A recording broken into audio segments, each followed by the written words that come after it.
chargé. Cela peut signifier quelqu'un qui est chargé de mettre de l'ordre ou de la tempérance lorsque on vient à en manquer. Quelqu'un qui est amené à corriger, gommer les aspérités lorsqu'elles se font jour, ce qui ne peut jamais manquer d'arriver lorsque les débats sont passionnés, et je suis sûr qu'ils vont l'être ici parce que le projet est passionnant. Mais je crois que modérateur peut signifier aussi simplement quelquefois réguler et faire en sorte que l'on extrait d'une masse d'informations qui sont d'une masse d'idées qui vont être mises sur la table, qu'on essaie d'en extraire la substantifique moelle de façon à pouvoir avancer de manière ordonnée. Mais ce matin, je ne vais pas continuer sur cette lancée ni me livrer à des jeux d'esprit dont je suis habituellement friand, mais je vais me contenter de faire ce que l'on me demande de faire ou ce que je comprends comme étant mon rôle, qui est simplement de prononcer quelques mots introductifs pour donner mon sentiment sur ce qui nous réunit ici. Une introduction qui, au demeurant, sera brève parce que, encadrée dans le temps, je crois que mes amis connaissant, sachant que je suis quelque peu enclin à des débordements lorsque j'ai la parole, m'ont donné 10 minutes et guère plus. Et je vais donc essayer de me cantonner dans cette limite-là, en sachant que je vais laisser à Boubacar Camara la lourde tâche de montrer les articulations qui définissent ce projet, et à Pierre Gouyebi Atepa la tâche encore plus difficile qui consistera à dire quel est le sens qu'il entend donner à cette rencontre, sens étant compris à la fois comme signification et comme direction qu'il veut imprimer à cette initiative à l'origine de laquelle il se trouve. Alors, je vais donc me contenter d'évoquer l'esprit de cette initiative qui me paraît, je le dis d'entrée de jeu, qui me paraît importante et majeure. Alors, l'esprit du projet, c'est essentiel. C'est essentiel parce que, comme l'affirmait un barbu dont je dirai le nom plus tard, la différence entre l'abeille la plus experte et le maçon le plus malhabile, c'est que le maçon porte la maison qu'il va construire dans la tête avant de prendre la truelle. Cette métaphore de l'abeille et du maçon, je la dois à Karl Marx, et Atepa, qui signifie le bâtisseur en diola Matildi, ne contredira pas sur ce point l'auteur du manifeste communiste, même si lui est loin d'être communiste. C'est communiste depuis le lycée. Et donc, je crois que simplement cette métaphore met l'importance sur la culture par rapport à l'inné. Et s'il fallait, je dirais, qualifier le projet qui nous réunit aujourd'hui, s'il fallait le qualifier de manière ramassée, j'aurais dit simplement qu'il s'agit d'un projet révolutionnaire ou, pour utiliser un terme qui connaît une grande fortune médiatique parce que sonnant quelque peu branché, je dirais que c'est un projet disruptif de manière plus conventionnelle. En utilisant le langage de Marcel Mauss et des sociologues, on dirait que c'est un projet qui relève du fait total parce qu'il touche à la fois les infrastructures, mais il touche aussi les superstructures, y compris les superstructures idéologiques, etc., etc.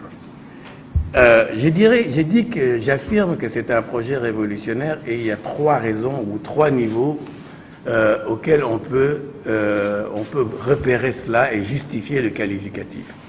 Ce projet est révolutionnaire au plan de sa conceptualisation.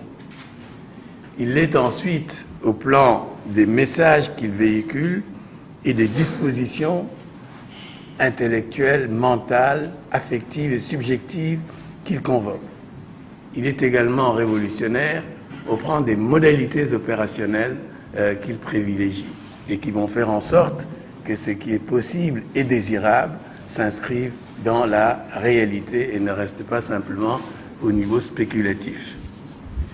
Alors, pour ce qui est de la conceptualisation du projet, je pense que sans vouloir se payer de mots et sans vouloir paraître particulièrement savant, on peut, à proprement parler, dire que cette initiative procède d'une rupture par rapport à un paradigme dominant qui est celui de la mise en valeur qui a prévalu, je dirais, depuis l'époque coloniale. Nous avons été habitués, nous sommes dans une économie politique dominée par l'extraction de ressources et donc par des logiques de rente. Nous utilisons ce dont la nature nous a donné sans nécessairement y ajouter une quelconque valeur par le biais de processus de transformation. Nous avons donc été dans ces logiques-là et c'est ce qui explique le paradoxe africain qui fait que le continent est sans doute le plus riche au monde, mais c'est aussi le continent qui est au hit parade en ce qui concerne la pauvreté. Et ce paradoxe d'un continent riche habité par des gens pauvres, eh bien, il faut y mettre fin. Et je pense que le projet a comme ambition de mettre fin à ce paradoxe en ne se contentant pas d'extraire des ressources qui existent, mais en entamant un processus de valorisation qui permette non seulement une transformation structurelle des économies, mais également des sociétés sans lesquelles l'économie n'a pas de sens, tant il est vrai que l'économie a comme finalité de répondre aux besoins des communautés et des sociétés, sinon elle n'a pas de raison d'être. Et donc cette ambition qui est de mettre fin au paradoxe africain et de faire de la transformation structurelle l'alpha et l'oméga de l'économie politique et de s'écarter des modèles traditionnels me semble suffisamment radical, me semble procéder d'un bouleversement tel qu'on peut parler de rupture paradigmatique au sens que Kuhn donnait à cette notion de paradigme. Ça, c'est le premier point. Mais le projet me semble également révolutionnaire parce que derrière l'initiative, il y a l'affirmation d'un certain nombre de postulats. Et un de ces postulats, me semble-t-il, c'est qu'il n'y a pas de fatalité de la ressource. On entend souvent dire la malédiction des ressources. Il n'y a rien qui soit similaire. Ça n'existe pas, la malédiction des ressources. Il y a des ressources qui sont bien ou mal utilisées et qui peuvent se traduire par une malédiction ou au contraire être une chance. Et je crois que l'ambition, le pari qui est derrière ce projet, c'est qu'au fond, il n'y a pas de fatalité historique à laquelle les sociétés ne sauraient échapper. Et que derrière, s'il y a des politiques publiques, s'il y a un secteur privé intelligent et s'il y a une société civile organisée, rien ne nous interdit de penser que les ressources naturelles dont nous avons été dotés par la nature peuvent contribuer à la prospérité et à une prospérité partagée. Et je crois que c'est important d'articuler un tel message dans un contexte où prévaut encore une espèce d'afro-pessimisme et de renonciation à toute ambition au motif que nous devrions nous contenter de lutter contre la pauvreté et ne pas viser à construire une prospérité inclusive en utilisant nos ressources naturelles et toutes les autres ressources dont nous disposons. Et je crois que le pari de faire en sorte que la construction de la prospérité soit un processus inclusif ajoute une certaine originalité à ce projet, tant il est vrai que s'il n'y a pas un processus inclusif, il y a de gros risques que les tissus sociaux ne soient fragilisés par la découverte d'un certain nombre de ressources et par une croissance accélérée qui pourrait être induite, mais une croissance qui générerait des inégalités. Le caractère inclusif me semble important et je l'ai noté dans ce projet et cela l'a rendu sympathique à mes yeux parce qu'il s'agit bien d'un projet multi-acteurs, il s'agit d'un projet qui intéresse des États, pas un seul État, mais 7. Il est multidimensionnel d'un point de vue spatial, il est multidimensionnel du point de vue des acteurs, parce que ceux qui seront sollicités, ce sont les gouvernements, mais c'est aussi les secteurs privés, africains, local ou international, mais ce seront aussi les sociétés civiles, et je me réjouis de voir à cette table un homme qui est emblématique de cette société civile, en la personne de mon ami Alioune Tine. Mais le projet est révolutionnaire également quant aux modalités opérationnelles qui sont envisagées.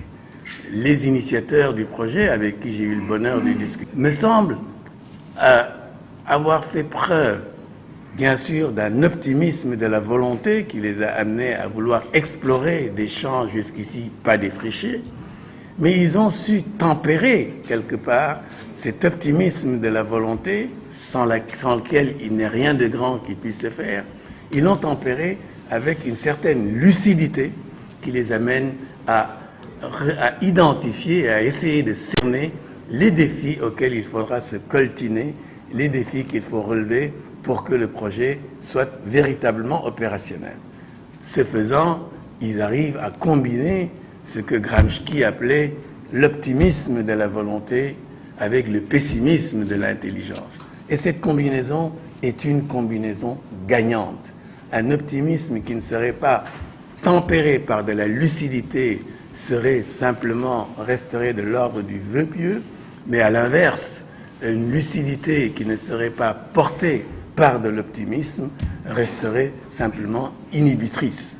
Et donc je crois que cette combinaison gagnante, cette combinaison est une combinaison gagnante et je me réjouis de l'avoir retrouvée chez les initiateurs du projet avec lesquels j'ai pu discuter.